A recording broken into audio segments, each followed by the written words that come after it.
Nuestra ponente del día de hoy es Yanira Arias. Yo les mandé un enlace hace algunas horas sobre la semblanza curricular de Yanira. Yanira es parte del equipo Alianza Américas. Se unió en 2014 en respuesta a la necesidad de enfrentar la detención y estigmatización de miles de niños, de niñas y sus familias detenidas en la frontera sur de Estados Unidos, hoy más que nunca, un tema crucial para el diplomado.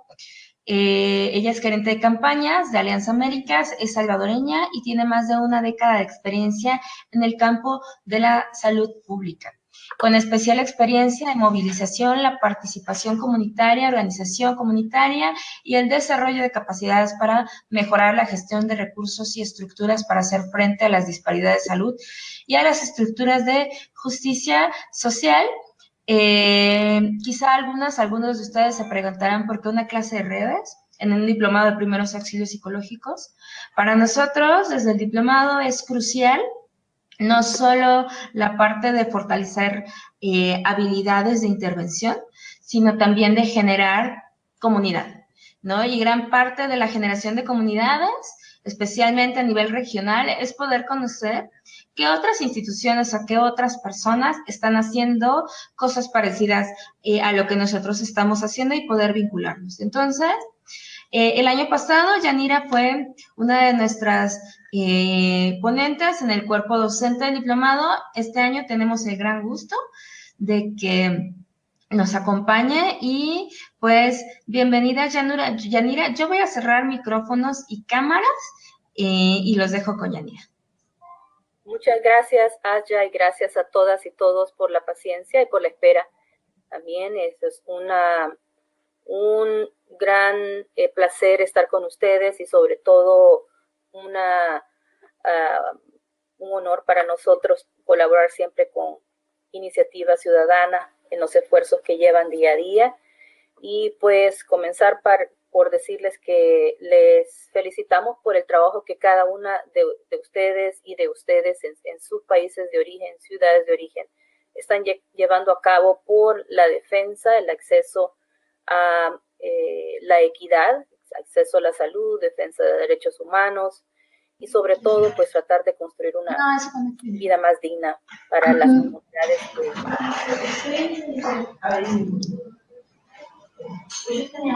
Ay, disculpa, se me prendió el micrófono aquí, sin querer. No Lo bueno es que no problema. dijimos nada indecente aquí en el equipo del diplomado. Sí. Ahí va otra vez. Adiós. Y de antemano me disculpo si estoy aclarando mi voz. Como saben, estoy en el estado de California y tenemos fuego por todos lados. Estamos rodeados por fuegos forestales y he desarrollado, no tenía esta alergia, ahora tengo una alergia bien fuerte en la laringe y pues es difícil a veces pues hablar, así que voy a estar pausando en algunos momentos cuando me vean es que estoy tratando de evitar que se me vaya la voz.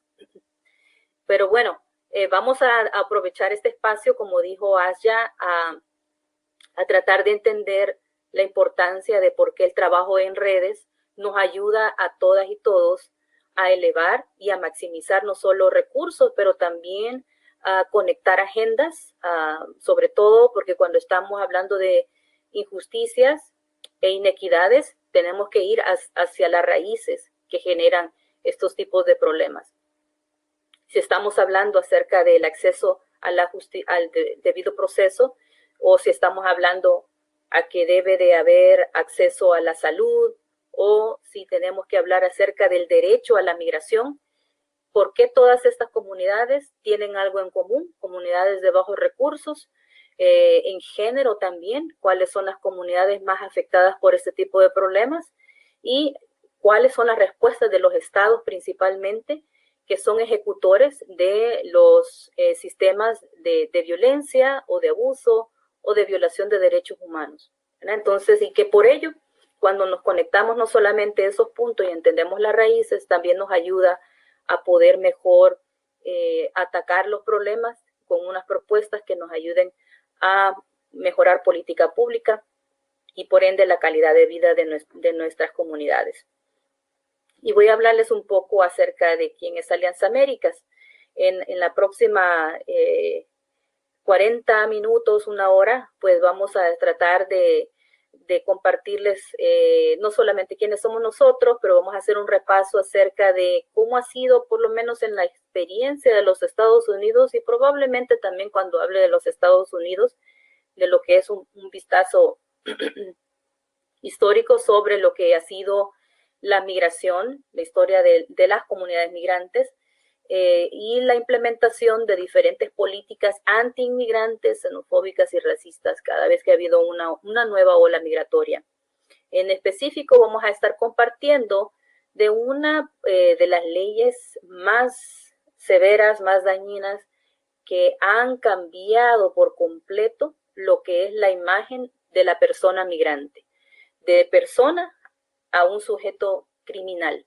Y también vamos a hablar acerca de, ya que queremos enfocarnos dentro de 3 poblaciones específicas, la detención de familias y específicamente cuáles son estas poblaciones que generalmente son presa de estas políticas inhumanas, las comunidades de niñas y niños, la juventud y mujeres migrantes. Y vamos a ir en específico a hablar de un caso, y este caso nos va a llevar a navegar a compartirles cómo otras redes también alrededor de los Estados Unidos están llevando a cabo esfuerzos similares o utilizando diferentes aliados o diferentes recursos, pero también la identificación de estrategias para atacar problemas de inequidad y de injusticia. Y vamos a finalizar compartiendo una serie de enlaces para que usted pueda posteriormente revisar en su casa. Bueno, Alianza Américas, como brevemente mencionó Asia, somos una red de organizaciones. Surgimos allá por el 2004. Tal vez recuerdan que en esa época hubo una propuesta de ley en los Estados Unidos, para quienes se encuentren en los Estados Unidos se recordarán, una ley promulgada, una propuesta por 2 legisladores, Sensenbrenner del estado de Nebraska y King en el estado de Nueva York. Estos 2 legisladores estaban proponiendo agregar otro tipo de ley que criminalizaría aún más a las personas migrantes sin documentos residiendo en los Estados Unidos, que también abonaría a crear más recursos para el enforzamiento riguroso de las leyes punitivas de los Estados Unidos, las leyes migratorias, y todo esto generó una serie de demostraciones masivas.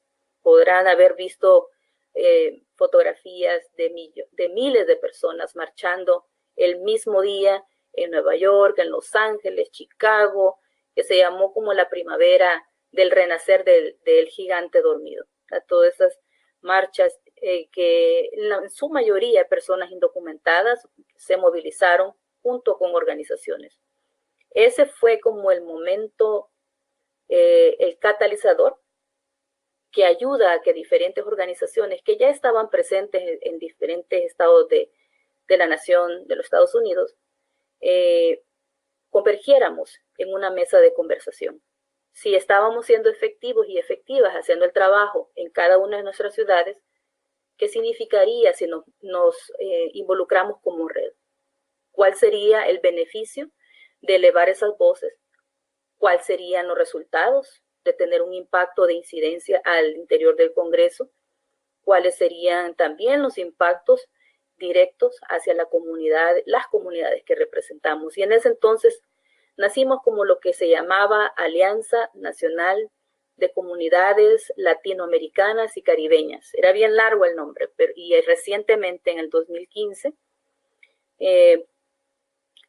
fuimos parte de un proceso de cambio de la imagen. Mantenemos siempre nuestra misma visión, nuestros mismos objetivos de trabajo, y cambiamos el nombre para ser un poco más, no solamente más corto, pero reflejar también esa diversidad de la membresía de Alianza Américas. Y por el momento podemos decirlo, que en los Estados Unidos somos la única organización que tiene ese enfoque de enlazar a las comunidades que residimos acá en los Estados Unidos, organizaciones lideradas por personas migrantes o por hijas o hijos de inmigrantes latino-caribeños, y que mantenemos un enlace directo con nuestros países de origen para continuar influyendo, ejerciendo influencia en la política pública y tratar de alguna manera mejorar la calidad de vida de nuestras comunidades. Y cómo lo hacemos, como les mencionaba, que queremos impactar específicamente la política pública y tratar de encontrar espacios que nos ayuden a atacar las principales raíces de la inequidad. Y nosotros en Alianza Américas creemos que una de esas raíces principales tiene que ver con la desigualdad económica. Y por lo cual les decía al principio, si ponemos atención acerca de quiénes son las comunidades mayoritariamente impactadas por la migración forzada, por la trata, por la falta de acceso a la salud, la falta de acceso a la educación de calidad, pues mayoritariamente estamos hablando de personas y de comunidades vulnerables a la pobreza.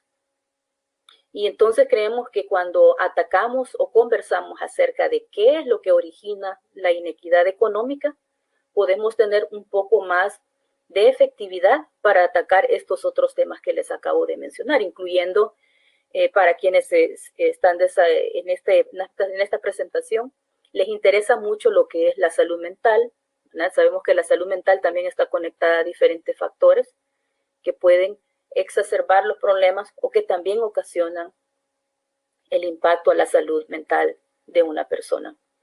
Y para eso, pues nosotros, Yanira, Oscar, que es mi jefe, no somos los únicos que logramos esto. Realmente el rostro, las manos, los pies detrás de esa voz de tratar de incidir es nuestra membresía. Aunque dice ahí que somos 49 organizaciones, en realidad somos 51, porque acabamos de incluir 2 nuevas organizaciones. Una en el estado de Minnesota y otra en la ciudad de Chicago.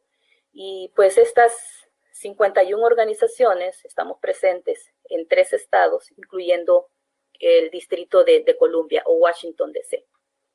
Y pues para nosotros realmente esa columna, quienes ponen el esfuerzo día a día son nuestros miembros, nuestras organizaciones miembros.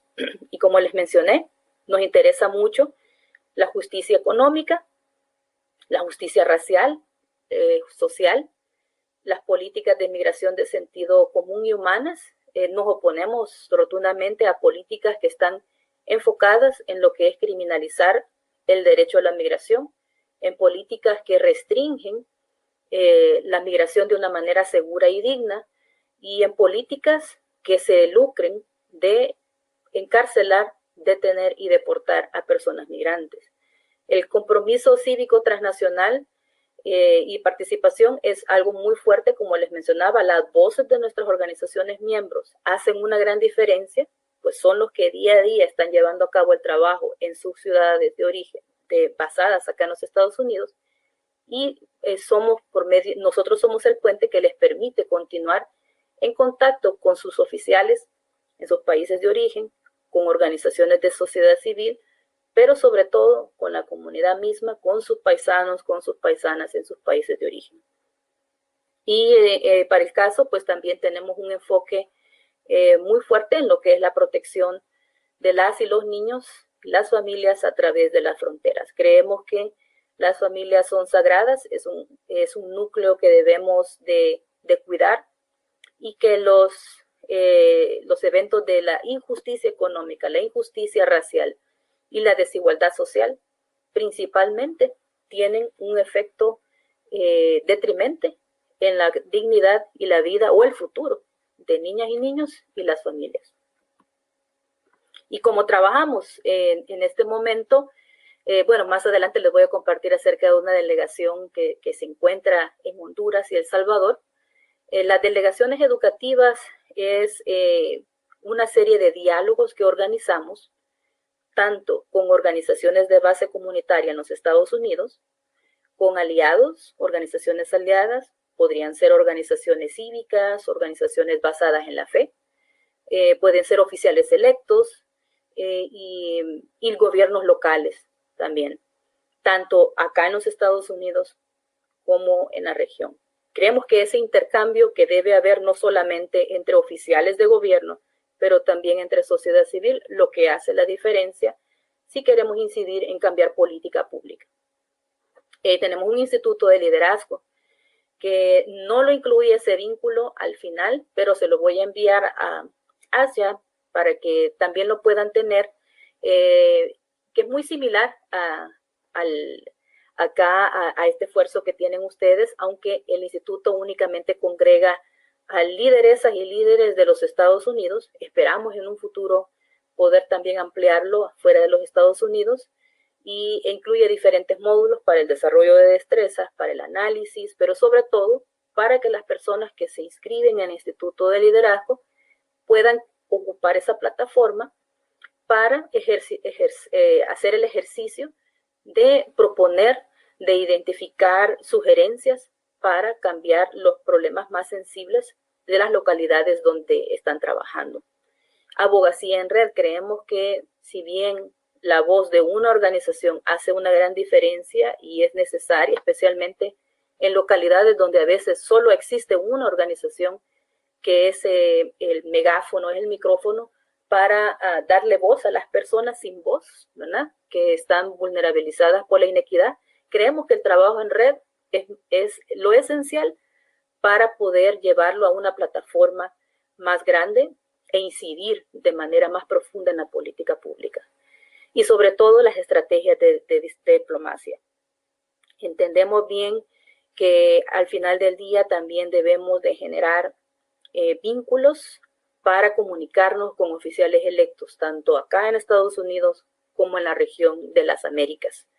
Si bien no todos los gobernantes a través de las Américas están gobernando de una manera transparente, de una manera justa, sin embargo, también creemos que si no lo están haciendo, debemos de generar los canales para poder llevar esas preocupaciones de la diáspora de sus países acá en los Estados Unidos, e igualmente que esas voces de sociedad civil, de preocupación para el caso como está sucediendo en estos momentos en Honduras, Nicaragua, El Salvador, diferentes eventos, que las personas también de sociedad civil tengan la capacidad de poder expresar sus preocupaciones. Me voy a detener acá si tienen preguntas, comentarios sobre quiénes somos Alianza Américas. ¿Ya tienes algún comentario o pregunta en la sección de comentarios, en la caja de chat?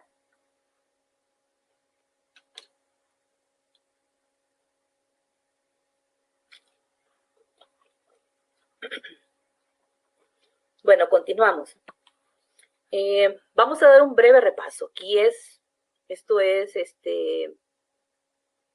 bien resumido. Hablar de la historia de la migración en los Estados Unidos, pues es prácticamente tratar de resumir más de 100 años de la historia de lo que es en la creación de la nación estadounidense. Pero si vamos un poco más allá acerca de los pueblos originarios, pues estamos hablando ya de otros 500 años de la historia de la migración.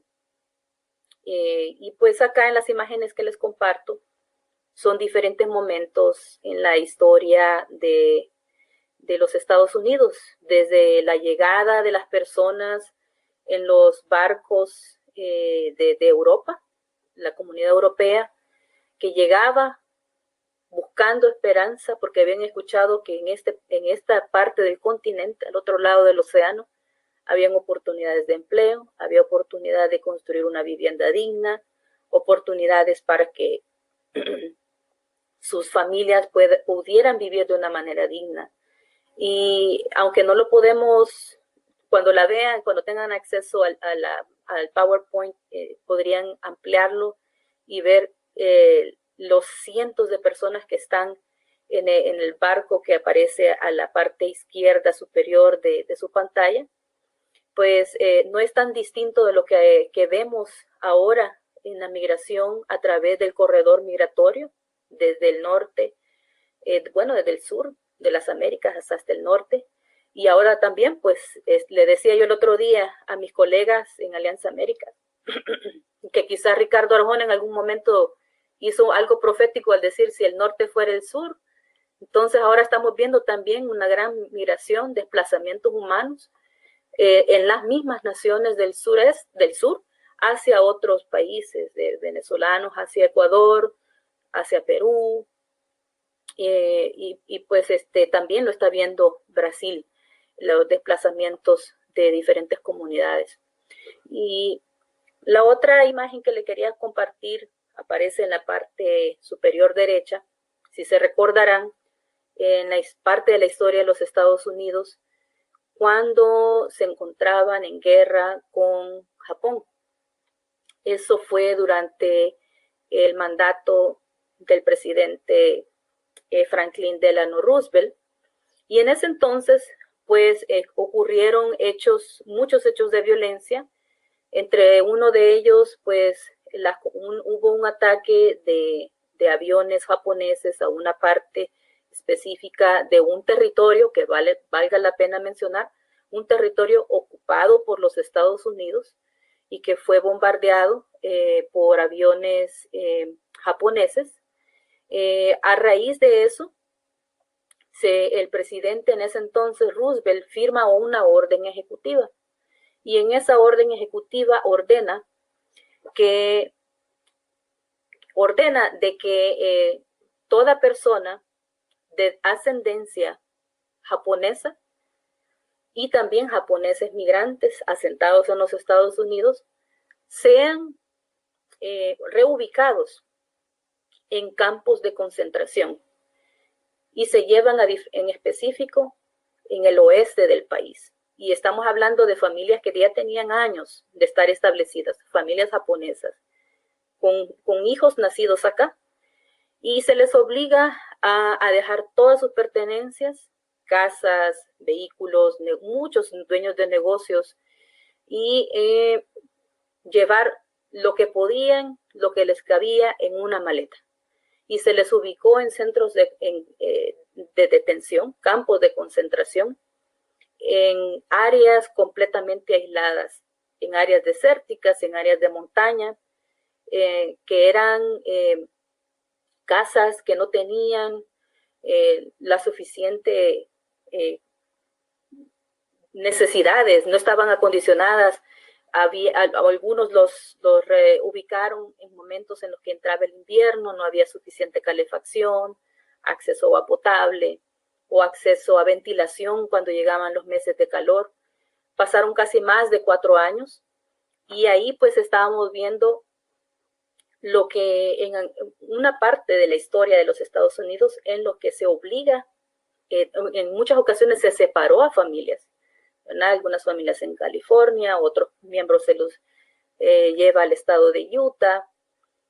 Hubo una separación fuerte, pero sobre todo un impacto emocional, psicológico en las niñas y los niños que les tocó de la noche a la mañana dejar sus pertenencias, en la que la dinámica de sus familias cambia, en lo que una barraca llena con otras personas, hacinados, sin privacidad, en el que dependían de todo, desde la alimentación, tal vez el mínimo acceso a salud, las clases para ir a las escuelas.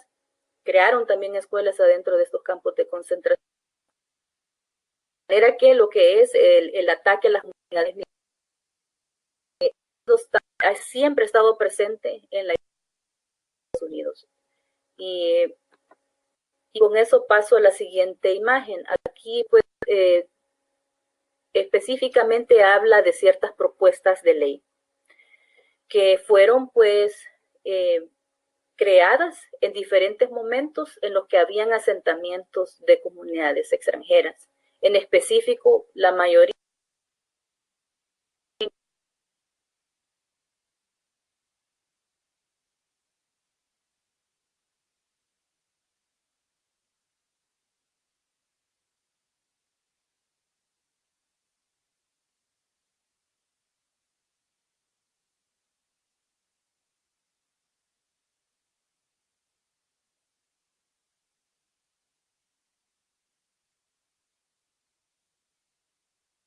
el sistema ferroviario en los Estados Unidos. Y a pesar de eso, pues hubo una ley en la que se les limitaba sus derechos.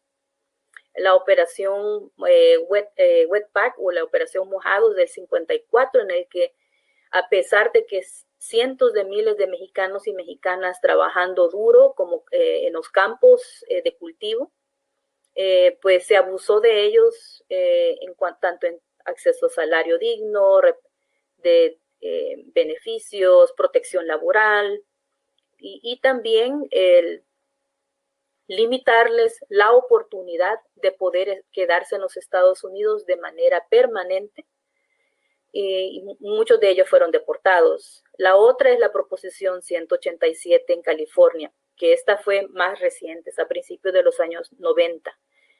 Esta fue también un momento muy importante, un catalizador importantísimo en la historia xenófoba, racista, antimigrante de los Estados Unidos. En esta propuesta, lo que se decía en ese entonces era que iba también a limitar acceso a derecho, acceso a una vida digna y a criminalizar a la persona migrante.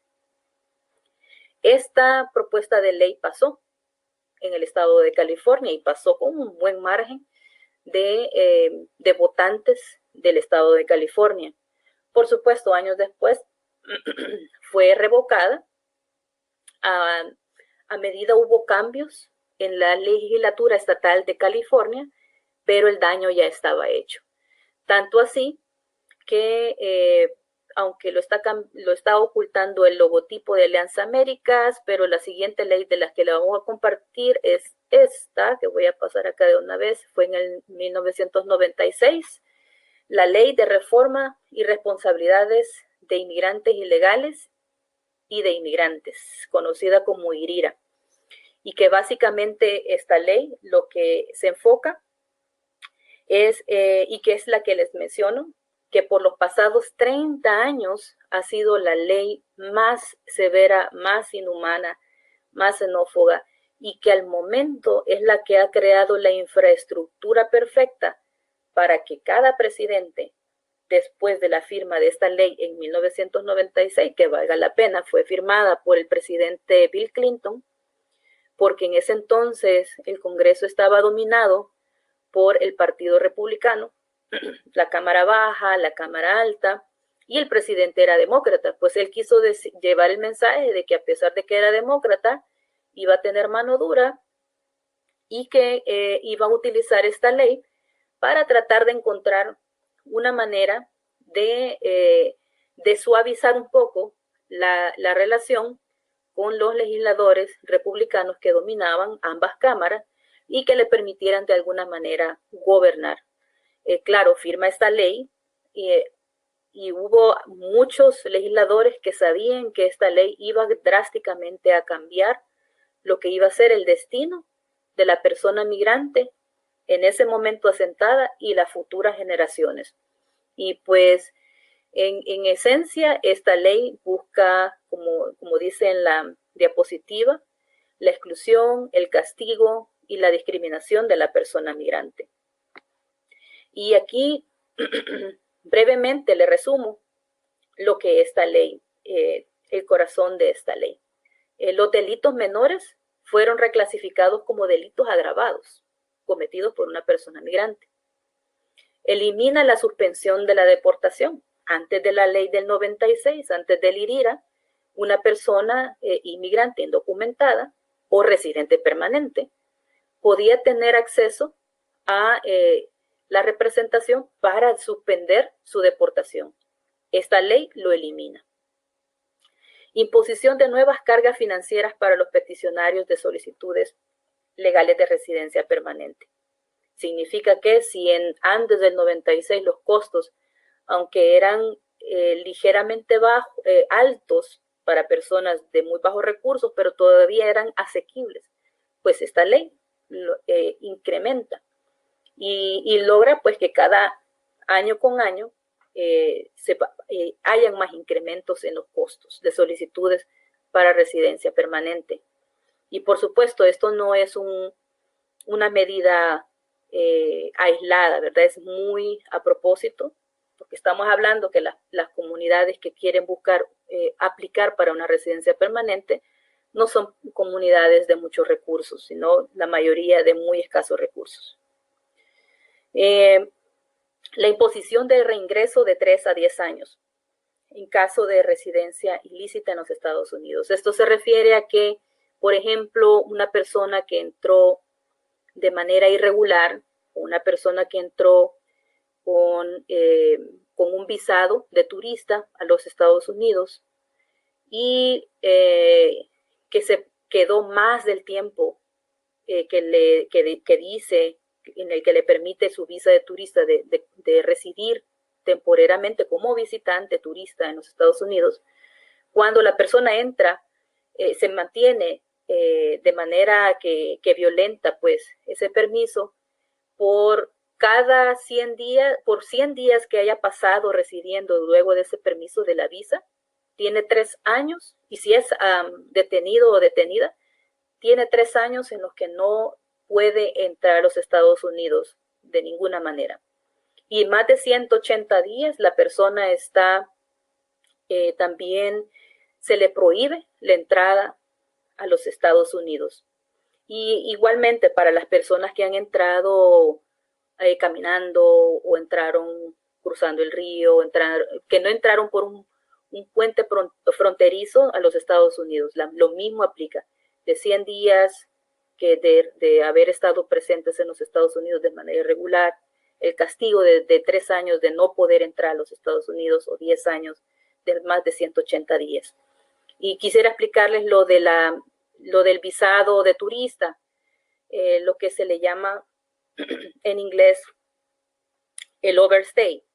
Eso, la mayoría de personas que se encuentran de manera irregular en los Estados Unidos, es decir, que no tienen papeles, son indocumentadas o indocumentados, la mayoría de ellas y ellos han entrado a los Estados Unidos con su visa de turista. Es al contrario de lo que se cree, que la mayoría de personas con estatus indocumentado entraron caminando por la frontera, por algún punto que no esté pues protegido por la patrulla fronteriza. Pues en específico, esa imposición de ese castigo también tenía el objetivo de penalizar a quienes violentaban la estadía de visa de turista de acuerdo a lo que se les había dado. 3 meses, 6 meses, a lo que les haya asignado la o el agente fronterizo en el momento que ingresaron con su permiso de visado. Otra penalidad que creó esta ley es que amplió una gama de nuevas razones para la exclusión de residentes permanentes en ocasiones por toda la vida. Si antes de esta ley las y los residentes permanentes tenían una cobija, una sábana de protección un poco sólida, con esta ley hace del residente permanente casi como una persona indocumentada, ¿verdad? Que no importa que tengan el estatus de protección permanente. Como les mencionaba al principio, pueden haber delitos menores que gracias a esta ley se convierten como agravados, y también habían otros delitos, por ejemplo, personas que habían sido capturadas con pequeñas cantidades de droga de uso personal, como no cantidades de narcotráfico. Y pues, por supuesto, la mayoría de personas que eran detenidas y que continúan siendo detenidas con pequeñas cantidades que demuestran que son para uso de consumo personal, resultan ser personas que no son de la raza blanca, ¿verdad? Y el otro punto que menciona, que esta ley también hizo, que afectó, déjenme leer esto acá, voy a abrir mi presentación en la computadora para poder leer la parte que está. Bueno, establece la justificación legal para la colaboración federal y local de la aplicación de la ley para hacer cumplir la ley de inmigración. ¿Qué significa esto?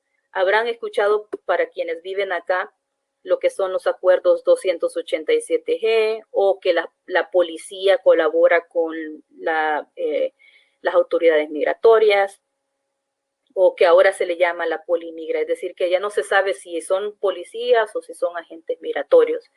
Pues esta ley lo que crea es la infraestructura para permitir que las oficinas de policía y de sheriff puedan colaborar con las autoridades migratorias en la identificación, detención y deportación de personas inmigrantes con un estatus irregular, o incluso también, como les mencioné anteriormente, residentes permanentes que hayan cometido delitos menores que ahora eran considerados delitos graves. Me voy a detener en esta parte porque sé que es bastante información. Me gustaría escuchar preguntas, comentarios. Asha, ¿tienes alguna pregunta o comentario en el chat?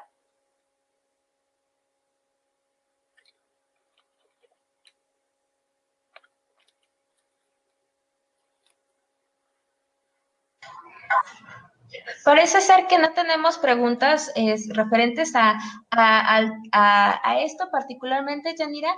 Más bien, había preguntas en lo referente a que sí, qué organización en Texas era parte de Alianza Américas. Y otra pregunta sobre cuál es su organización contraparte en Honduras, porque aquí hay varias personas en Honduras a las que les gustaría participar. ¿Cómo no? En Texas tenemos 2 organizaciones. De hecho, pues ya el día de mañana estoy viajando a Houston y vamos a estar trabajando con Crecen Houston, y son 3 organizaciones: Crecen Houston, América para Todos, y la otra se llama Living Hope Wheelchair Association, o lo que sería Asociación de Personas en Sillas de Ruedas Esperanza Viva, sería la traducción al español. Les puedo también compartir esos enlaces a Asha para que tengan los vínculos de los sitios web de cada una de estas organizaciones. Y para el caso de Crecen, es la que tiene un poco más de tiempo trabajando en el área de Houston. Surgen en los 80s a raíz del oleaje creado por la represión política militar en El Salvador, y desde los 80s han estado pues luchando junto con la comunidad centroamericana, no solamente salvadoreña, pero son muy reconocidos, tienen trabajo tanto de asistencia legal, conexión con servicios locales, orientación para la comunidad inmigrante. Y en este momento que nos encontramos en la batalla por defender a las personas beneficiarias del programa Estatus de Protección Temporal, pues ellos han estado también muy activamente. Y también con lo que sucedió el año pasado, estábamos hablando de hecho de esta ley, la SB4. En ese momento se estaba debatiendo, todavía no era una ley, ahora ya es una ley en el estado de Texas, que pues también tiene como propósito la criminalización, la persecución y detención de personas con estatus irregular o sin documentos, sin papeles, en el estado de Texas. La Asociación de Esperanza Viva de Personas en Silla de Ruedas, ellos, la base de ellos es ampliamente mexicana. Son personas que han sufrido accidentes en la espina dorsal, y la mayoría pues hace el trabajo de activismo así como se encuentran en silla de ruedas, hacen mucho esfuerzo de atención de necesidades médicas, de atención emocional, y también de apoyo a sus familias que juegan el rol de cuidadoras y cuidadores, ¿no? Para el caso de quienes están cuadraplégicos y cuadraplégicas. Tienen un trabajo muy bueno, trabajan muy cercanamente con sindicatos en el área de la salud, con la Iglesia Católica, les financia mucho de sus proyectos, pero también son mucho autosostenibles, hacen muchas acciones para poder autogestionarse su trabajo. Tendría un detalle, no sé si hay, si tienes ahí personas de fondo, pero se escucha mucho ruido de fondo, no sé si hay más personas o algo.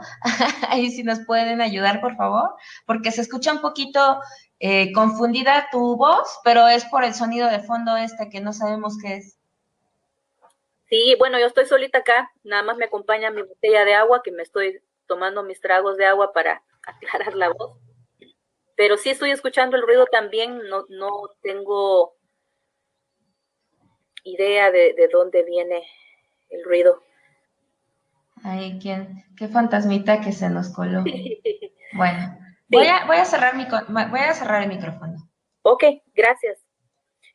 Para la respuesta de la persona, compañera o compañero que preguntó sobre Honduras, organizaciones miembros en la región no tenemos. Lo que tenemos identificamos organizaciones de sociedad civil para trabajar directamente con ellas o con ellos. Ejemplos que les puedo mencionar: Casa Alianza, Radio Progreso, también hemos estado ONAFRE, con las comunidades garífuna.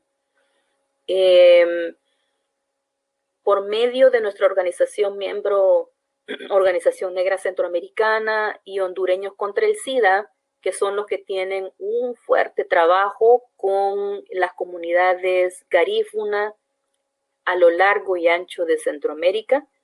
Pues ellos y ellas tienen una red bastante sólida con comunidades garífuna y de afrodescendencia a través de Centroamérica, incluyendo México. Tengo entendido también que han logrado exitosamente establecer enlaces.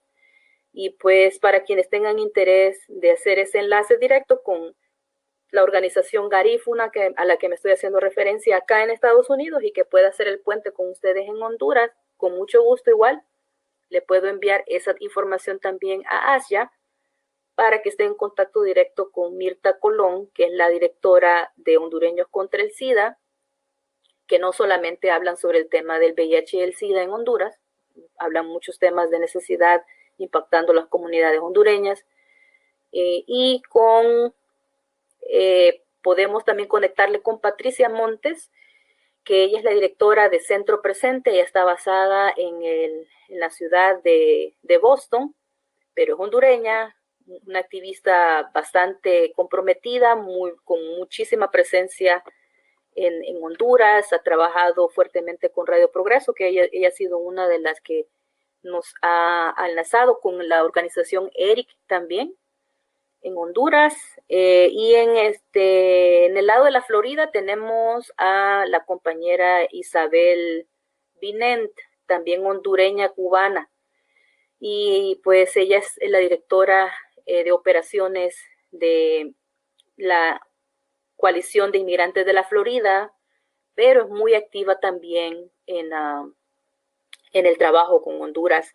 Así que pues mi compromiso sería poder presentarles a estas tres compañeras hondureñas para que puedan ser el puente más directo con las organizaciones de base en Honduras. Por mi parte, pues puedo también compartirles, para quienes me imagino que lo conocen, es una persona muy conocida, al señor Guadalupe. Hay algunas preguntas más, ahora sí ya se nos animaron, no sé si puedo leer algunas.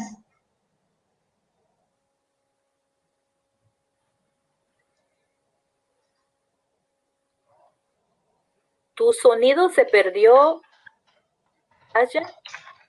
Hay algunas preguntas más. Ok. Que no sé si puedo leerlas. Dale. Bueno, además un detalle aquí para las personas que están preguntando. Yanira solamente está con voz, no está abierta su cámara. Y ustedes están viendo la presentación.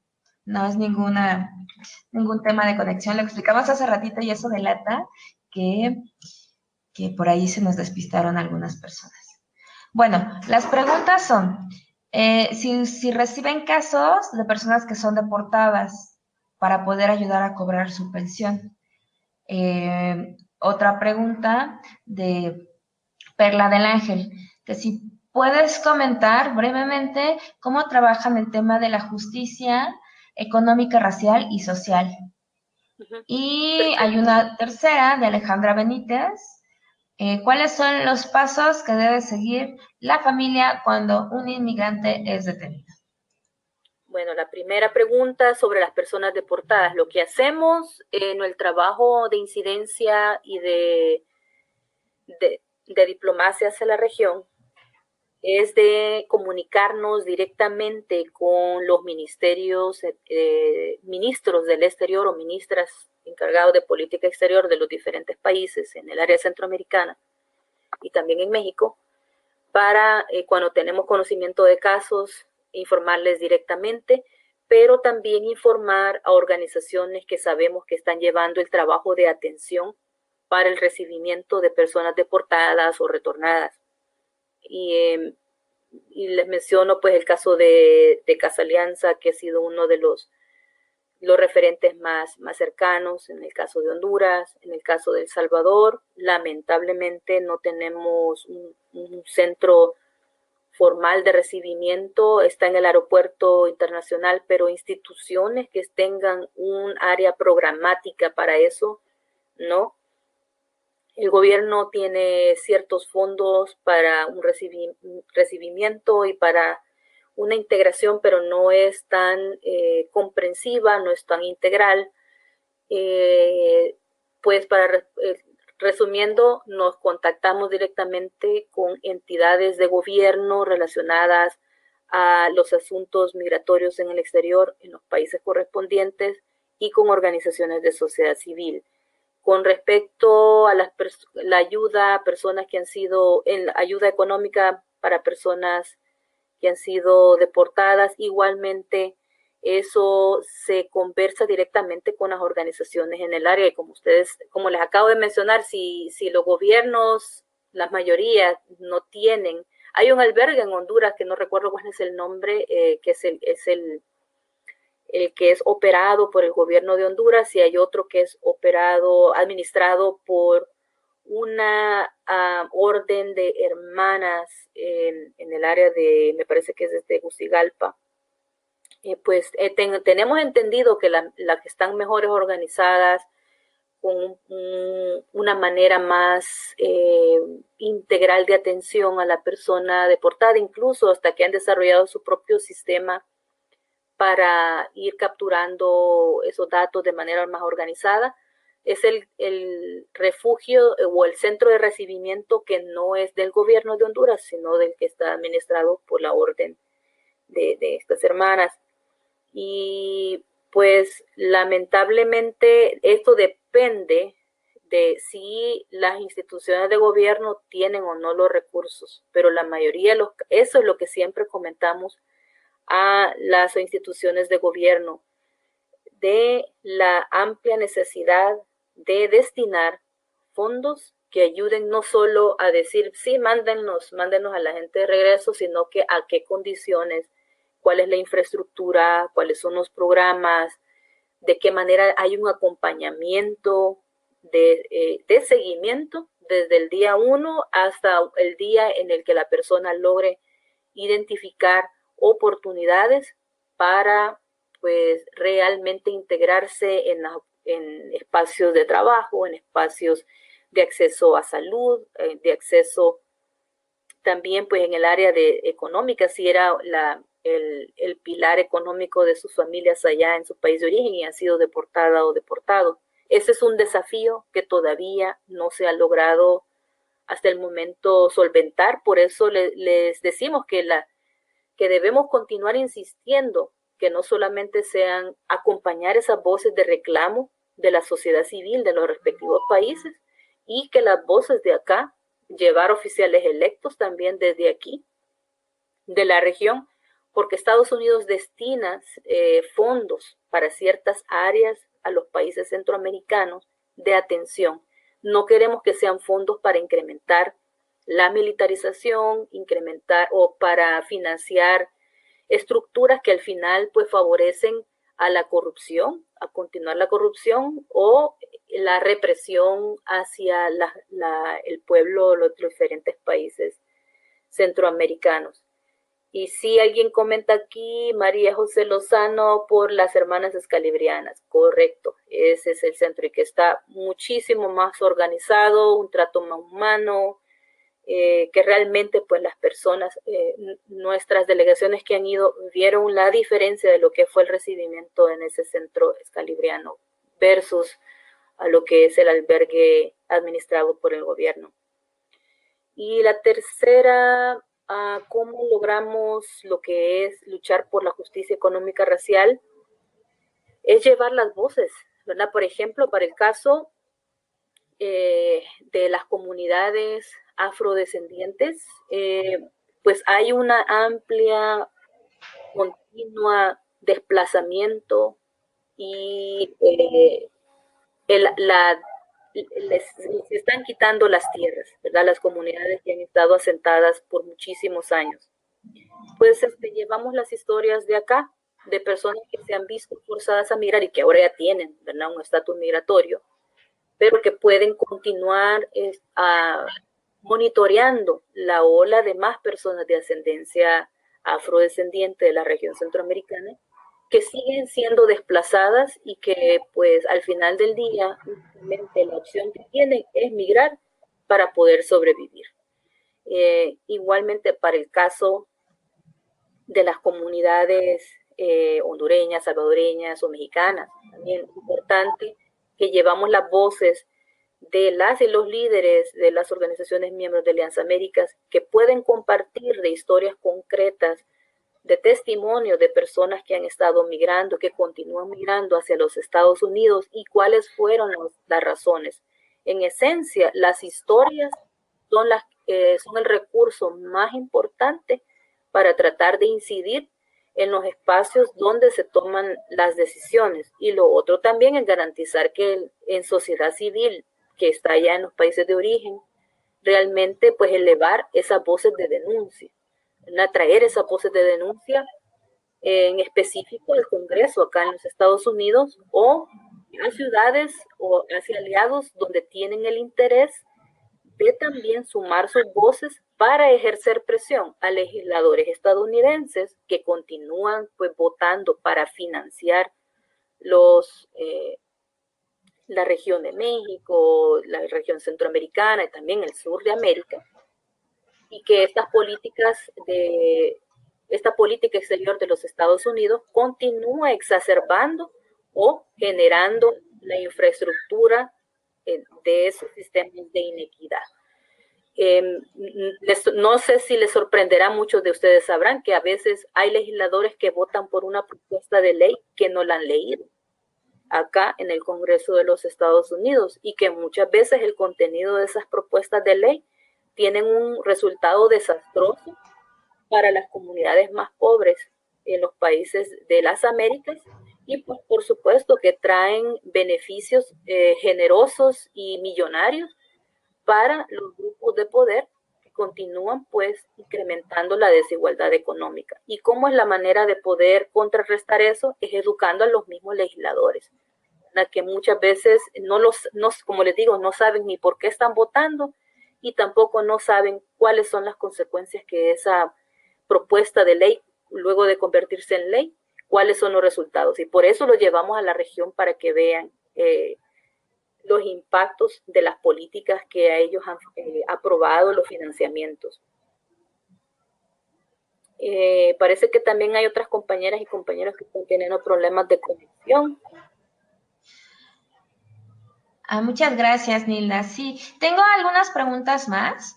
Yanira, hace un ratito, Alma de la Cruz nos preguntó sobre cuál era la postura de UNICEF ante la ley IIRIA y Yeltsin sobre lo mismo de cómo aplicaría la IIRIA en las ciudades santuario. Y finalmente, una pregunta desde nuestra sede en Chicago.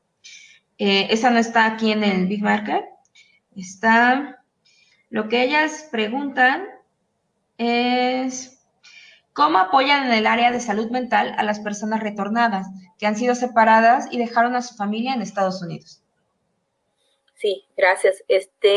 Bueno, más adelante con la pregunta que hace la compañera de la respuesta de entidades internacionales, le tengo algo. Déjenme, voy a ir ahí porque de todas maneras nos ayuda a ilustrar. Por ejemplo, en esta parte en específico, lo que quiero compartirles es acerca de un reporte elaborado por la Comisión Interamericana de Derechos Humanos. Ese reporte se produjo en marzo del 2011. Y este reporte, en esencia, lo que hizo fue, detalló las condiciones precarias de inmigrantes detenidos, la falta de acceso a abogado, capturas discriminatorias basadas en el concepto de la raza, es decir, por racismo, la ausencia de un sistema de detención auténticamente civil, es decir, que muy militarizado y también en manos de corporaciones, con las condiciones generales que no son compatibles para un trato digno y humano a las personas detenidas.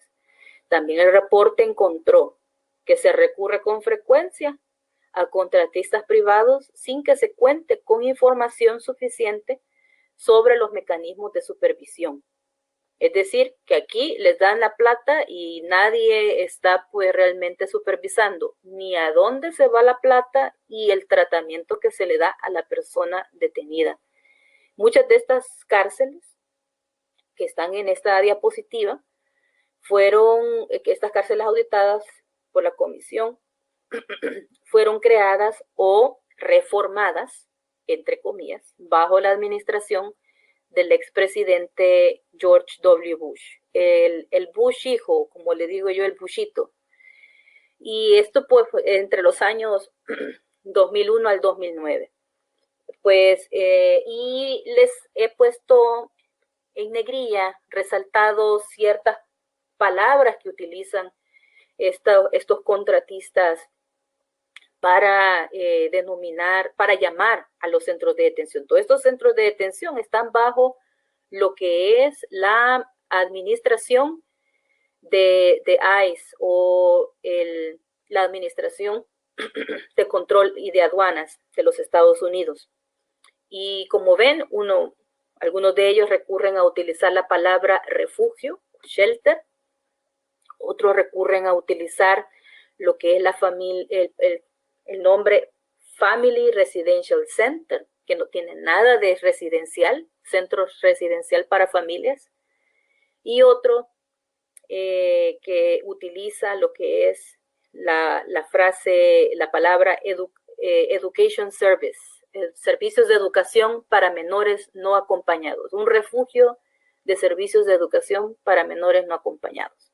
Todas estas son cárceles para detener personas migrantes que reciben contratos millonarios, y este fue un reporte, como les digo, hecho por la Comisión Interamericana de Derechos Humanos, que también es una dependencia de la OEA, es decir, organismos internacionales se están pronunciando en contra de lo que son el tratamiento a la persona migrante en estos centros. Y estos surgen, Bush hijo hace estos centros de detención porque existía toda la infraestructura que le permite las leyes del 96.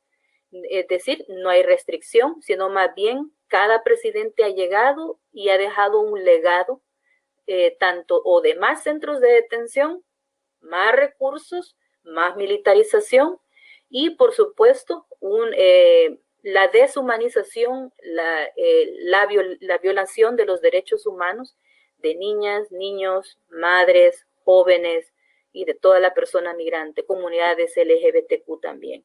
Y pues el presidente Obama no se quedó de fuera en ese tema, ¿verdad? Déjenme volver acá. ¿Cuál era la otra pregunta? Déjame recordar. Eso era con referencia a lo de Naciones Unidas. Olvidé cuáles eran las otras dos preguntas allá.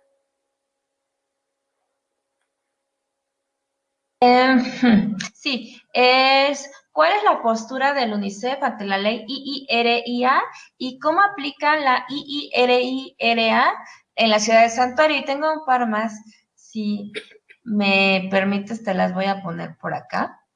¿Cómo evalúan que Estados Unidos haya abandonado el Pacto de la ONU sobre Migración y Refugio? De Juliana Guzó y Adalberto Ramos. Mi pregunta sobre la recepción de casos es acerca si Alianza Américas tiene alguna organización que tome casos de personas mexicanas deportadas de los Estados Unidos para ayudar a cobrar su pensión por los años que trabajaron allá. Son hasta el momento todas las preguntas que tengo registradas. Ok, déjame pues... Y sí, este video van a poder verlo offline, por si se les pasó alguna anotación, lo que sea, lo vamos a subir el enlace para que puedan ver las sesiones. Saludos.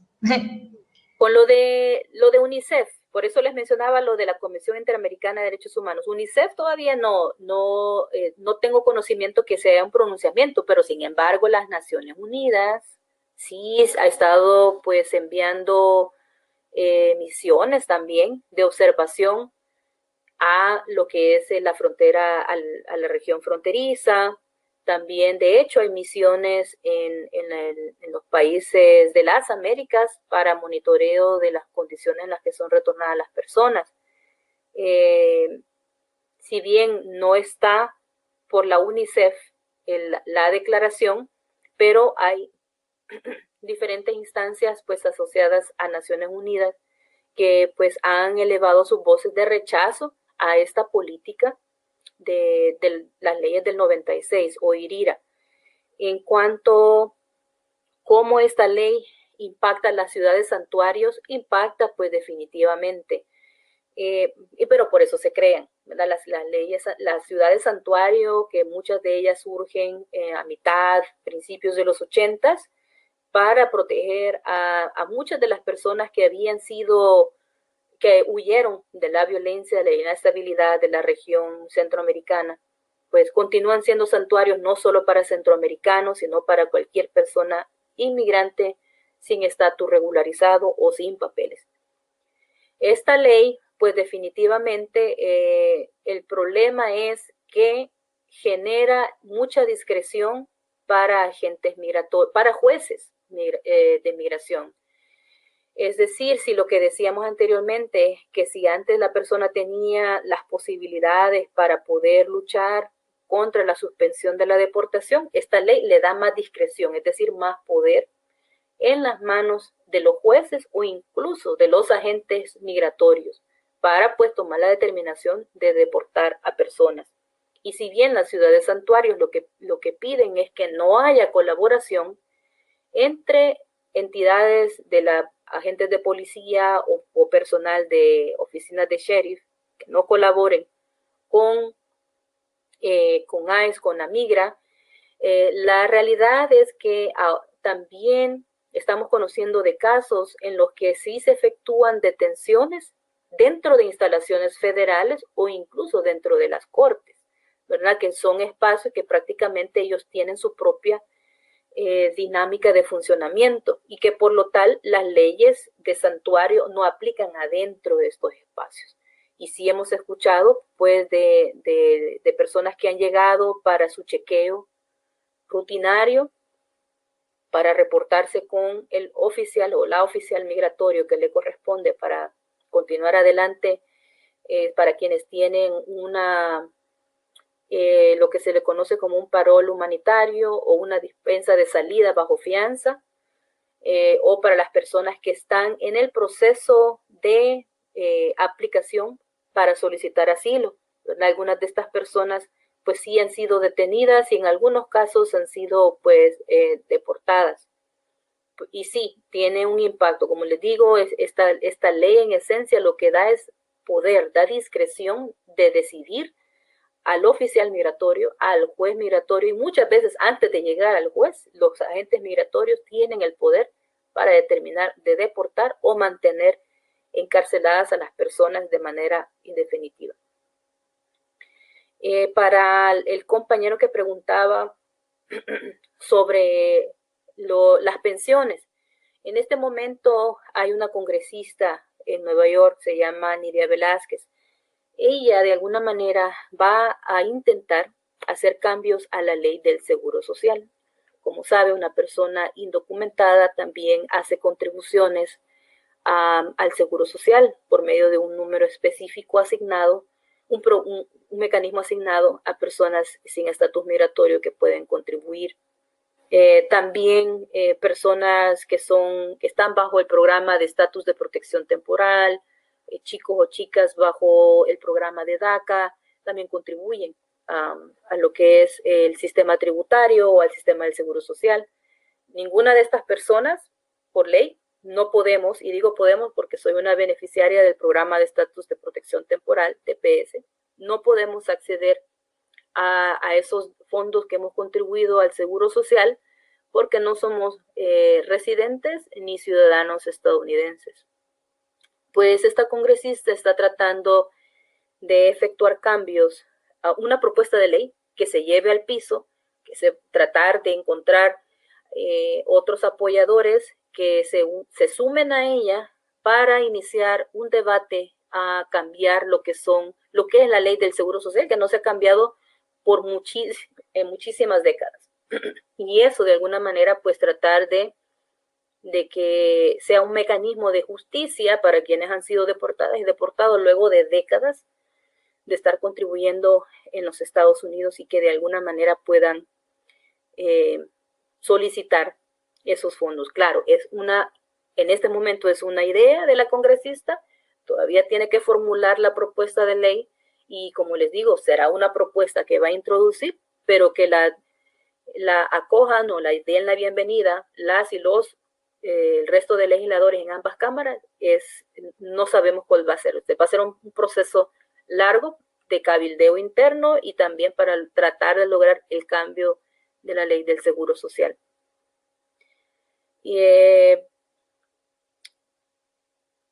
Y pues creo que por tiempo, voy a pasar a la siguiente porque también me gustaría poder terminar las próximas partes para poder hacerle la conexión. Bueno, ¿y por qué estamos hablando de redes en un tema como este, verdad?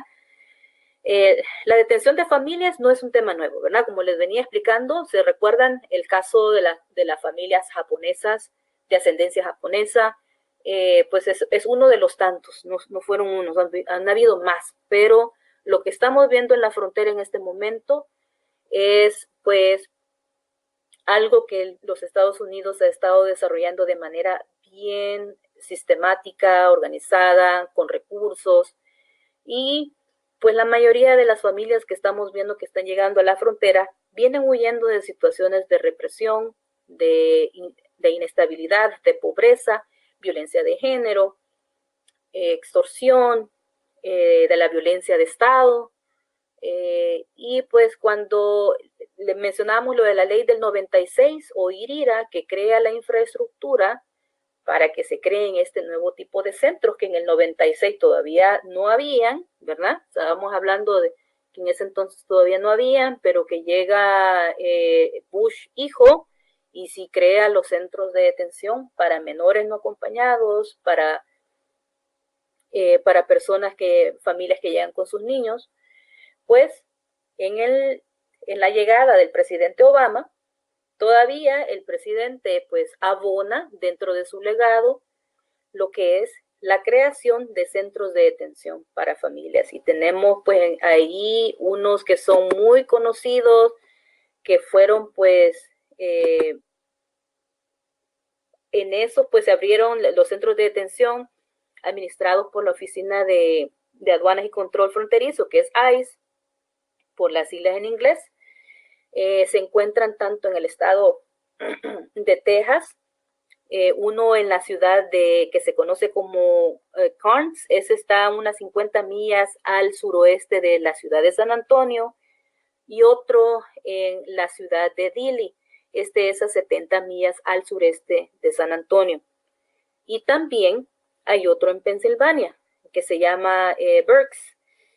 Y estos centros de detención, pues cuando les mencionó a Asya de mi biografía, ¿verdad? Que me contratan Alianza Américas en el contexto, en la coyuntura de lo que veíamos pues un mayor flujo de migración de familias y de menores no acompañados.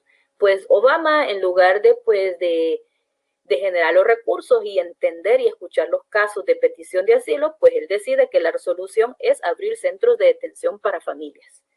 Y muchos activistas y también oficiales electos, pues pusieron la voz en alto, protestamos y protestaron por las condiciones inhumanas y crueles en los centros de detención de familias. Y pues mencionamos también los efectos nocivos del encarcelamiento para la salud psicológica y el bienestar de madres y de sus hijos y de menores no acompañados. Varios reportes fueron elaborados por organizaciones de derechos civiles donde se denunció los abusos e impactos a largo plazo, ¿no?, de lo que es la detención de familias. Y pues en esencia la política de detención de familias reduce las posibilidades de que alguna vez las madres y sus hijos e hijas puedan hablar con un abogado para poder defender sus casos y conseguir la aprobación de sus peticiones de asilo. A los centros de detención les conviene más que una persona esté detenida la mayor parte del tiempo posible, porque por persona pueden hacer más de $100 y por familia pueden hacer cientos más de dólares al día por detención. Y pues hay millonarios contratos, tanto de los que están supuestos, de las corporaciones que están supuestas a proveer uniformes, alimentación, ropa para cama, atención médica, el acceso a llamadas telefónicas, los productos que venden al interior para las personas que están, las niñas y niños que están detenidos. Todo pues al final del día que Obama venga y crea estos 3 centros más de detención específicamente para niñas, niños y madres, pues crea otro nicho de negocio y de enriquecimiento para las corporaciones que ya venían años atrás pues perfeccionando cómo sacar plata de tener gente detenida. Y la otro pues que es importante pues resaltar en esta parte es los estándares médicos. Decidí ponerlo porque quizás muchos y muchas de ustedes están en el área de lo que es la salud y encontrar el vínculo de lo que es las leyes punitivas, estas leyes del 96, con lo que son los impactos en la salud.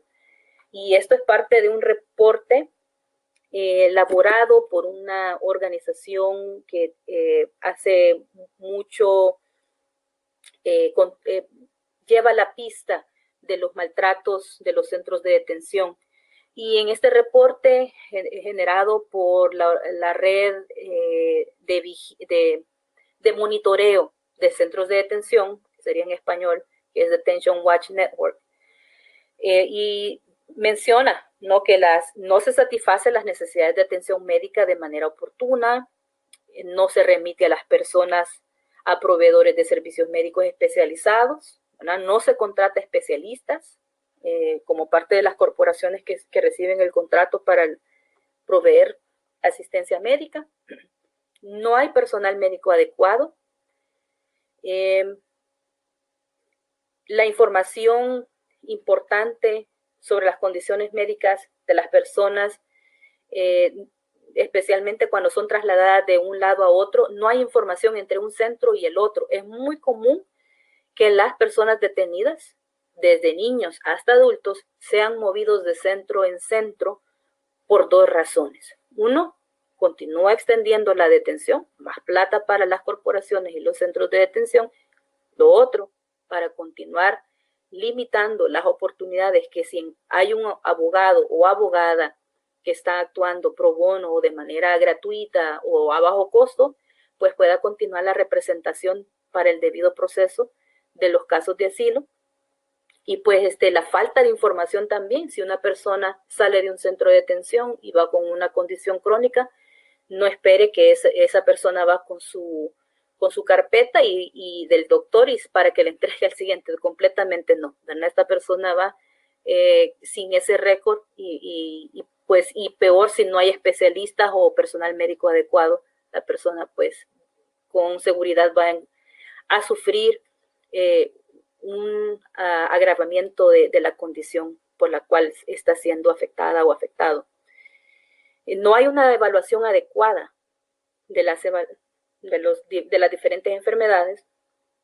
Y lo último que identificó este reporte es que identificar y corregir de manera proactiva las preocupaciones sobre las inspecciones de las instalaciones de atención médica es no existente. Como les decía, les dan la plata, pero no hay mecanismos de supervisión o de responsabilidad de cómo se utilizan los fondos, pero también de monitoreo de cómo esos fondos si realmente se están destinando para atender las necesidades para las cuales han sido contratados. En este caso, pues la atención médica. No hay una supervisión si realmente se está proveyendo la atención médica adecuada. El reporte que les mencioné. Aquí quería pues brevemente también compartirles, quizás para quienes se encuentren en el estado, acá en Estados Unidos, conocerán de lo que se conoce el caso de Flores versus Miss. Esto pues se refiere a que hubo un caso de una persona que demandó al gobierno federal de los Estados Unidos por la falta de acceso al debido proceso y también por las condiciones inhumanas en el centro de detención. Esta persona ganó el caso y gracias a ganar ese caso se instituyen ciertos protocolos para pues obligar al gobierno federal a pues dar condiciones más dignas y pues proveer el acceso al debido proceso a las personas en los centros de detención y también pues dar la oportunidad que las personas detenidas puedan tener la oportunidad de iniciar procesos de solicitud de asilo. Estas pues fueron, además del caso, pues hubieron muchas demostraciones, presiones hacia el Congreso, al presidente en ese momento. Estamos hablando del 97 y esto no entró en vigencia hasta que pues llega la administración del presidente Obama, ¿verdad? Y pues al presidente se le obliga a que respete esa decisión de esta corte en un distrito de California y pues Flores versus Miss es lo que el fiscal general de la nación actualmente, Jeff Sessions, está tratando de revertir. Si han escuchado lo que es el tolerancia cero, en lo que pues está tratando de minimizar las oportunidades para que personas, en específico aquellas que están huyendo de situaciones de violencia de género, violencia doméstica, no sean estos casos considerados como un mérito para poder aplicar o iniciar procesos de solicitud de asilo. En específico, esto es uno de los objetivos que la administración actual quiere revertir. Y pues eso es lo que dio pie también a lo que vimos en abril de este año, cuando llegó la caravana que venía de Centroamérica a la frontera sur de los Estados Unidos.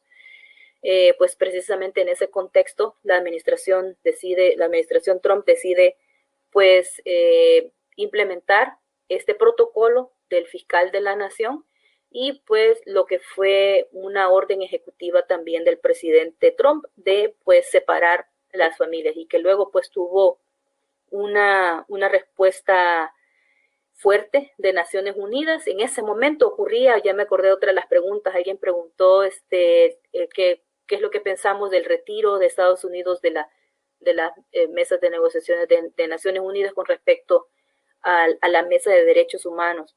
Pues en ese momento también Naciones Unidas le reclama no solamente al fiscal general Sessions, pero a la administración Trump, la implementación tanto de la orden ejecutiva para separar familias, es decir, menores de sus padres, y también para pues lo que es el esfuerzo del fiscal de revertir lo que es el acuerdo o la decisión Flores versus MIS, de poder garantizar a las personas a que tengan acceso al debido proceso y también de evitar que haya detención de menores en instalaciones restrictivas e inhumanas. Pues si bien la administración hizo referencia a otros argumentos, pero en esencia el ataque fue directo, ¿verdad? De Naciones Unidas elevó su voz acerca del trato inhumano a familias, a menores, a niños, a niñas, ¿verdad? A bebés, en muchas instancias de ese trato. Creemos que si bien Estados Unidos no ha ratificado muchos acuerdos dentro de lo que es las dinámicas, los protocolos dentro de Naciones Unidas, el que se retire de esta mesa, pues también reafirma lo que es la posición y la visión de este gobierno y de esta administración de continuar violentando los derechos de las personas migrantes, en específico, pues las que somos de raza, no ascendemos de raza caucásica. Me voy a detener ahí. Si tienen preguntas. Sí, tenemos algunas preguntas acá ya en un poco del tema anterior y un poco también de este.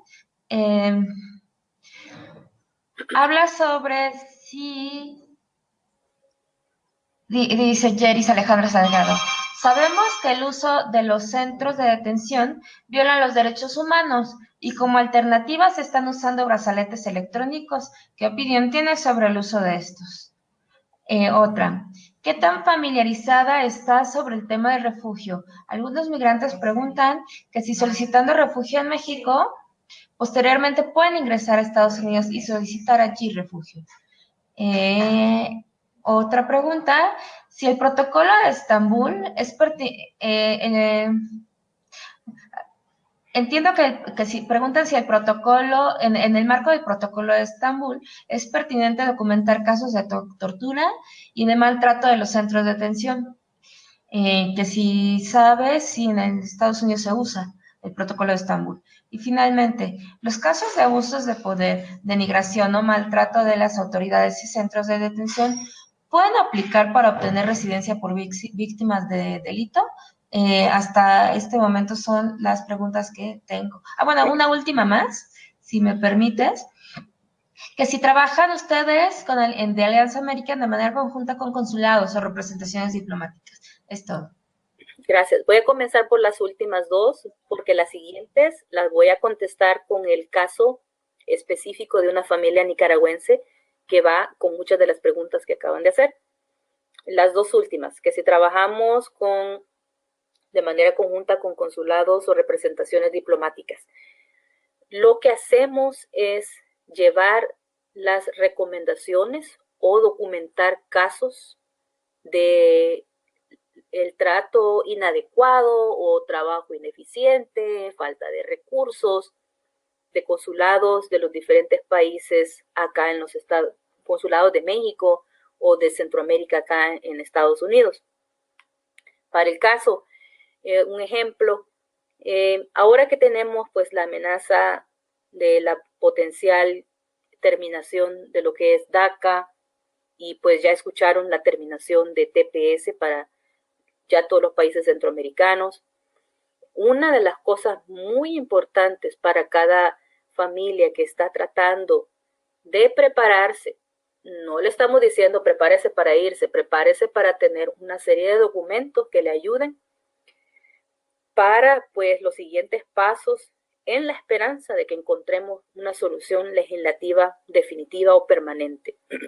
O también para poder tener los recursos de identificación de sus hijas e hijos en los países de origen de ocurrir una deportación, para poder facilitar los mecanismos de reunificación familiar, ¿verdad? Para los países que piden la doble nacionalidad y que las personas pues residentes acá, que residen aquí, son beneficiarios de TPS, DACA. Incluso las personas si un estatus regularizado o un indocumentado, si que tienen niñas o niños nacidos acá. Algo tan vital como tramitar el pasaporte es una odisea.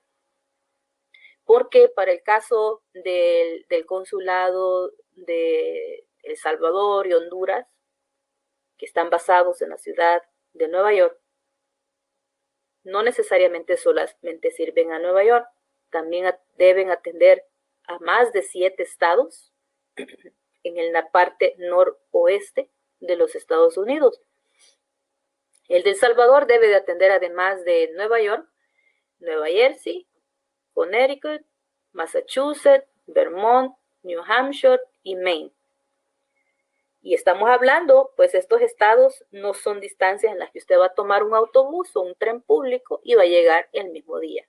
No, va a tener que buscar una manera de llegar 1 o 2 días antes, dependiendo qué tan adentro de áreas rurales usted reside en estos estados, para poder estar a tiempo en el consulado y efectuar los trámites necesarios, ya sea de gestión de partida de nacimiento o de pasaportes.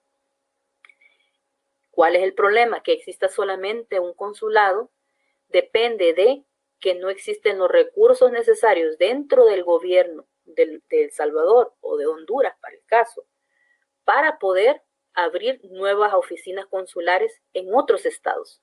Y lo que se conoce como consulados móviles, hay ciertas restricciones. Para el caso de Honduras, tengo entendido que son no más de 180 millas. Y 180 millas se está hablando prácticamente a la distancia de Connecticut. No está llegando más allá de los otros estados que les mencioné. Las personas deben de movilizarse a la ciudad de Nueva York para poder gestionar estos documentos. Entonces, lo que le transmitimos a los gobiernos es cuáles son todos los problemas que genera no tener más oficinas consulares que estén disponibles de una manera más efectiva por transportación para las familias en otros estados. Igualmente, los mecanismos de comunicación. Siempre ocurre el problema de que se refiere a las personas a que vayan al sitio web, a la página electrónica, para que lean cuáles son los requisitos para solicitar una cita para los diferentes servicios que necesitan. La mayoría de personas que hemos conocido, oriundas y oriundos de países centroamericanos, no utilizan los sitios electrónicos para eso. Muchas de ellas estamos hablando de personas de edad, ¿no? Que no están acostumbradas, o tal vez vienen con problemas de analfabetismo y pues por ende tampoco tienen la destreza para el manejo de página web.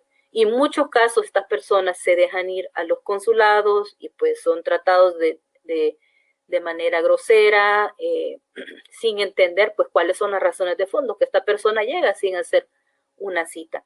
Entonces tratamos de transmitir toda esta serie de problemas, incluyendo el tema económico, porque también tramitar estos documentos implica el gasto de transportarte, el gasto de encontrar un alojamiento temporero mientras está la persona en la ciudad, el gasto para la gestión de los trámites y pues también gastos que se deben incurrir en el país de origen en caso necesite los servicios de un abogado, ¿verdad? Y como esto, pues al final del día es un impacto para nuestras familias que son de muy escasos recursos.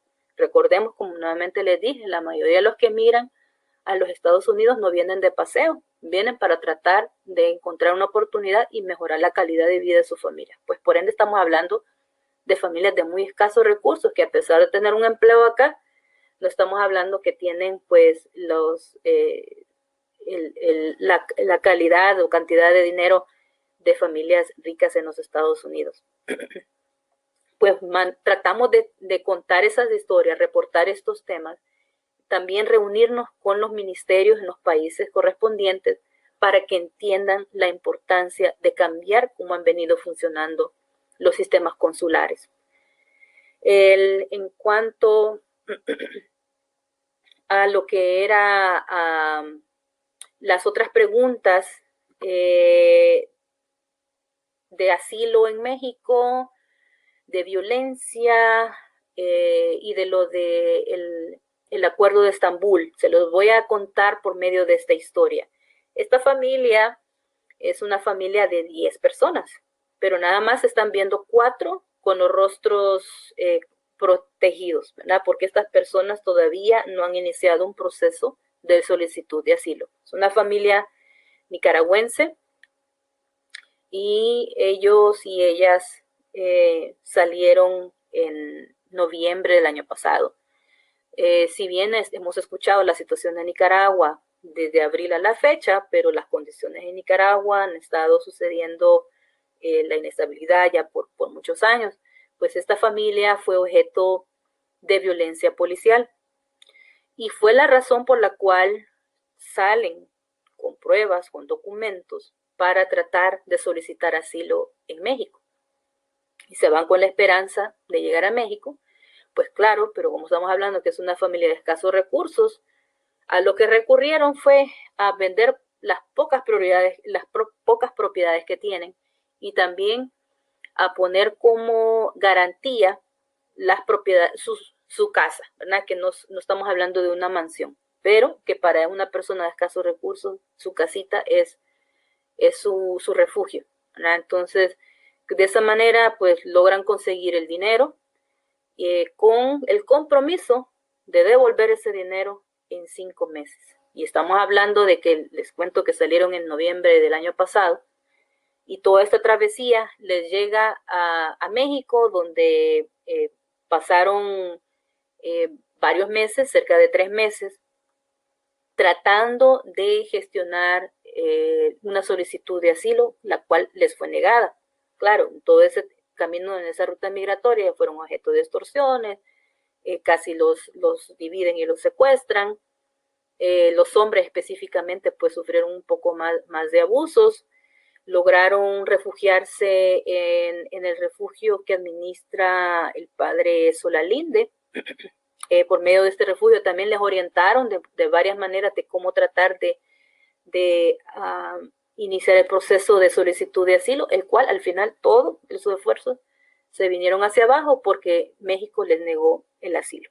Entonces, al no tener otra opción, porque venían huyendo de la violencia policial, pues la única alternativa fue seguir subiendo al norte, que no estaba en el plan, y nuevamente pues tuvieron que quedarse un tiempo más en México para tratar de tener recursos y continuar la travesía hacia arriba. Y la familia entra en dos momentos. Un grupo el 17 de abril y el otro grupo el 18 de abril del presente año. Una semana antes de que entrara en vigencia la política cero tolerancia y la firma de la orden ejecutiva que ordenaba la separación de familias del presidente Trump. En el proceso entran por la ciudad de Nogales, en Arizona, y son separados. Los hombres, el padre de familia y el otro joven, que es el esposo de una de las hijas de la señora en la fotografía, también fue enviado a otro centro de detención en Arizona.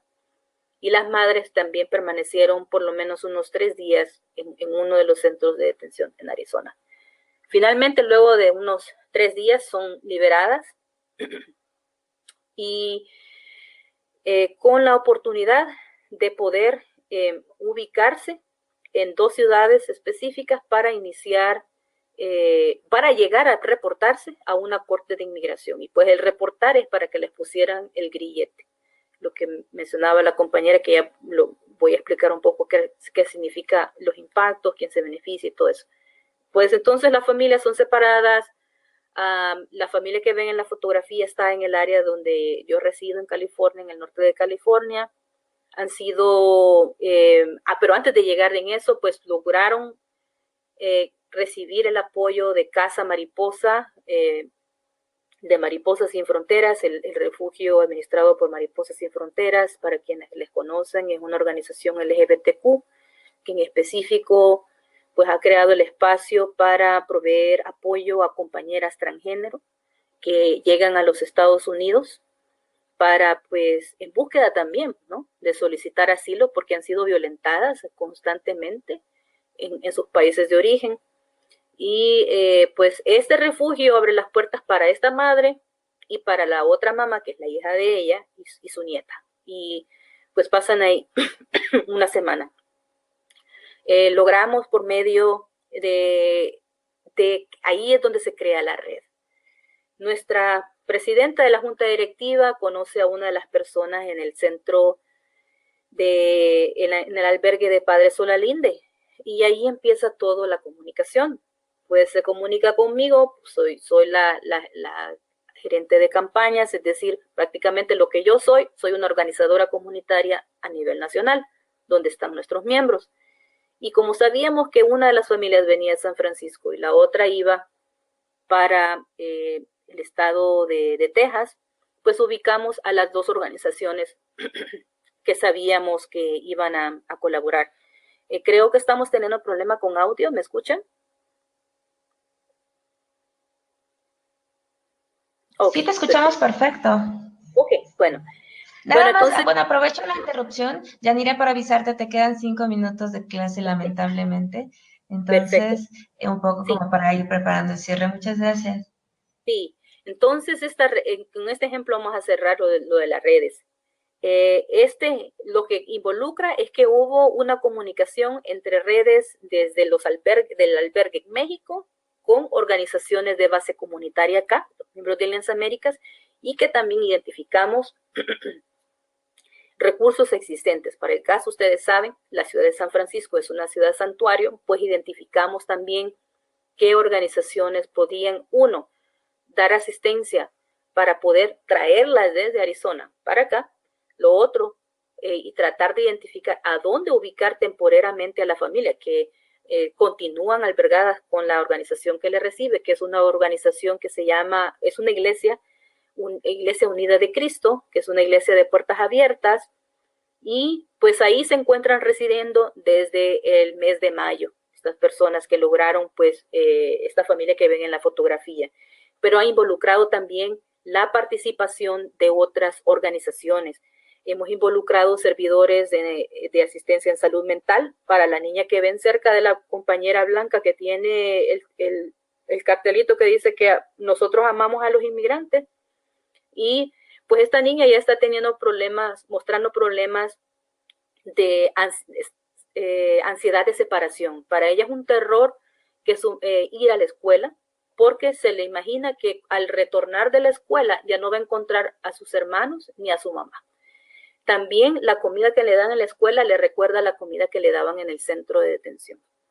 Y también ella continúa, pues, manifestando la preocupación de que no quiere ir a la escuela hasta que su papá no salga del centro de detención. Entonces hemos involucrado a diferentes redes. La pastora logró identificar también otras iglesias en el área de Arizona para conectar con servicios legales a los dos hombres que están en centro de detención. Y en este momento, la pastora el día de ayer viajó para tratar de reunificar a la hija que está en el otro estado y traerlas acá para poder hacer un solo caso. Como les digo, no han iniciado su caso. La madre tiene, perdón, el grillete. El grillete, pues, aunque son $4 al día, lo que gana la corporación que los fabrica, multiplíquelo por millones de personas que tienen un grillete. Pues es mucho dinero que estas corporaciones hacen. Y pues estamos hablando aquí también que al final no sabemos que si su caso va a ser exitoso. Esta familia puede eventualmente ser deportada, ¿verdad?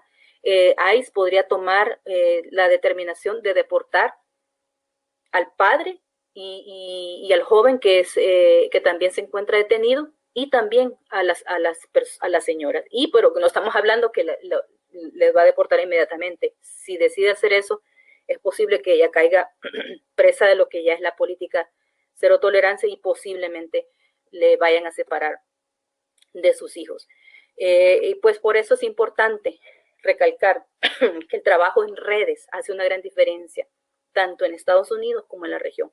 pero principalmente que sean las voces de las organizaciones de sociedad civil, de comunidades directamente impactadas, manifestando estos casos. A la señora ha contado ya su historia en diferentes medios de comunicación.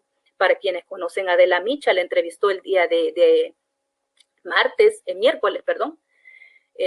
No, el martes. Muy pronto Adela va a estar pasando el reportaje. Les vamos a enviar el enlace cuando ya esté listo para que lo puedan ver, la conozcan un poco más la historia. Y estas pues son ejemplos de redes que también trabajan a nivel nacional, redes en Alabama, redes en la Florida, la que le digo ONECA, que es la Organización Negra Centroamericana, la que está al centro con el que dice SFILN, es la de San Francisco, que es a la que llegamos a tocarle la puerta para tratar de identificar a dónde ubicar las familias. Pues en suma, cuando existen estos recursos a nivel local, hace una gran diferencia porque no empieza de cero, ¿verdad? Pero logramos maximizar y sacar mayor provecho cuando unimos esos recursos. Y pues al final también esto lo puedo utilizar para otros mecanismos, también para atacar de frente lo que es la xenofobia y el racismo. Lo hemos hecho con esta estrategia que utiliza el arte para pues movilizar jóvenes, niños, niñas, a educarnos a cómo pues no solamente resistir, pero transformar lo que es la xenofobia y el racismo en nuestras comunidades. Quizá voy a ocupar el último minuto para esto. Importante trabajar en redes porque logramos desafiar la narrativa predominante, tratar de revertir las leyes del 96, como les mencioné, que es la ley más que nos continúa haciendo daño, atacar la desigualdad económica y pues que la migración debe entenderse como un derecho y un desafío internacional.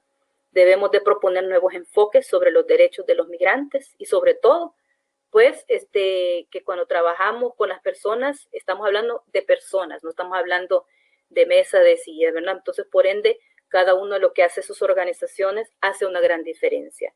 Y pues ahí van a encontrar los recursos que les pueden servir de apoyo y a sus órdenes. Les agradezco muchísimo.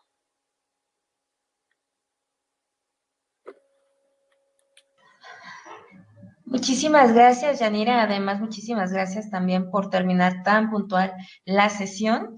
Pues definitivamente pues nos abre un panorama de posibilidades, de oportunidades, pero también visibiliza la gran necesidad de poder trabajar en comunidad, en redes a nivel transnacional.